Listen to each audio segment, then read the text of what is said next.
V Šentjerneju so leta 2021 odprli nekaj več kot 800 metrov dolgo učno pot, ki jo je občina skupaj s projektnimi partnerji uredila v bližini osnovne šole in vrtca. Nastala je kot prostor za učenje v naravi, kot poligon, kjer otroci in odrasli spoznavajo pomen ohranjanja naravnega habitata. Namen še danes ostaja enak. Prostor, ki je bil nekoč neuporabljen, mogoče zapostavljen, sicer umeščen v dosti ozko središče Šentjerneja, nameniti otrokom, nameniti rekreaciji in predvsem pa predstavitvi naravnega habitata, ogroženih živalskih vrst, ogroženih rastlinskih vrst. Ob poti stoji mobilni čebeljak, ki predstavlja tradicionalne metode čebelarjenja in obiskovalcem približa pomen opraševanja za okolje. Dodana so tudi različna gibalna orodja, ki prikazujejo, kako je bilo včasih fizično delo del vsakdana in kako se danes zavedamo pomena gibanja. Obnovili so tudi spomeniško zaščiten Čampatov toplar, ki je danes prostor za dogodke, predstavitve, srečanja in kulturne programe. Na poti so še izvir minutnik, Šentjernejska roža vetrov ter igrala za najmlajše. Ki jih vidimo tukaj v ozadju, ki pa so kot neka simulacija, bom rekla, okoliških hribov, se pravi Gorjancev, Špilerjeve špice in predstavitev, kot vidimo, krakovskega gozda in rastlin oziroma dreves, ki tam rastejo. Učna pot obiskovalcem ponuja številne izletne točke, otrokom pa omogoča, da skozi igro spoznajo lokalno okolje. Zasnova temelji na 4 naravnih elementih: ognju, vetru, vodi in zemlji, ki so predstavljeni na različnih postajah. Na začetku se pa nahaja še digitalni prikazovalnik in digitalna klop, ki je namenjena, se pravi, predstavitvi sodobnosti, kjer pa si ta projekt lahko potem tudi ogledamo. Pri osnovni šoli je učilnica na prostem, ki nudi prijeten zunanji prostor za učenje. Pot je locirana v zaledju prometnic v neposredni bližini šole in vrtca, kar nudi tudi nove pešpoti in varne povezave. Je parkovna, družabna, rekreacijska, izobraževalna in sprehajalna površina namenjena vsem generacijam.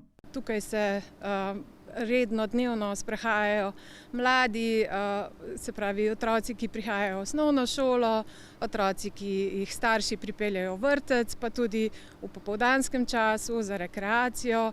Nekaj je tudi igral namenjenih rekreativnemu namenu, pa tudi turistično je obiskana pot. Pot je tako postala pomembna javna površina. Projekt je bil sofinanciran s pomočjo evropskih sredstev, ki jih je zagotovilo Ministrstvo za kohezijo in regionalni razvoj. In sicer je bilo teh sredstev preko 300 tisoč, skupaj z DDV-jem, občina pa je prispevala nekje 218 tisoč evrov. Za občino so evropska sredstva bistvenega pomena, predvsem pri izvedbi tako imenovanih mehkih projektov, kjer občina nima vedno dovolj lastnih sredstev za uresničitev ciljev. Ravno v letošnjem letu smo dobili odobren razpis preko Las Dolenjske in Bele krajine. Poimenovali smo ga Šentjernejska tržnica, kratka pot do bogatega okusa.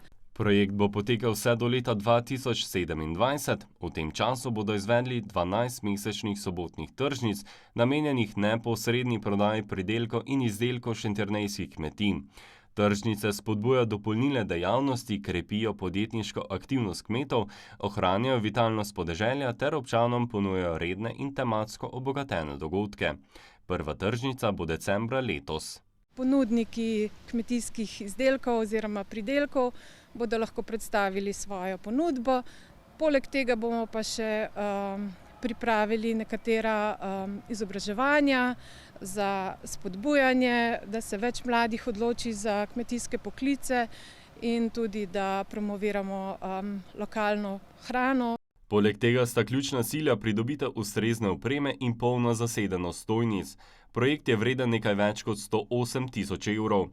Večina sredstev zagotavljajo evropski in državni viri, približno 74 tisoč evrov.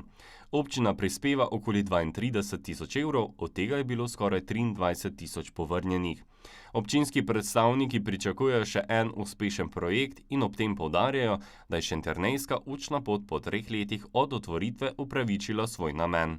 Prej mogoče zapostavljeno področje je sedaj postalo živahno, polno mladih, otrok, ki se tukaj družijo, zadržujejo na klopcah, igrajo na igriščih, tako da je zaživel na polno.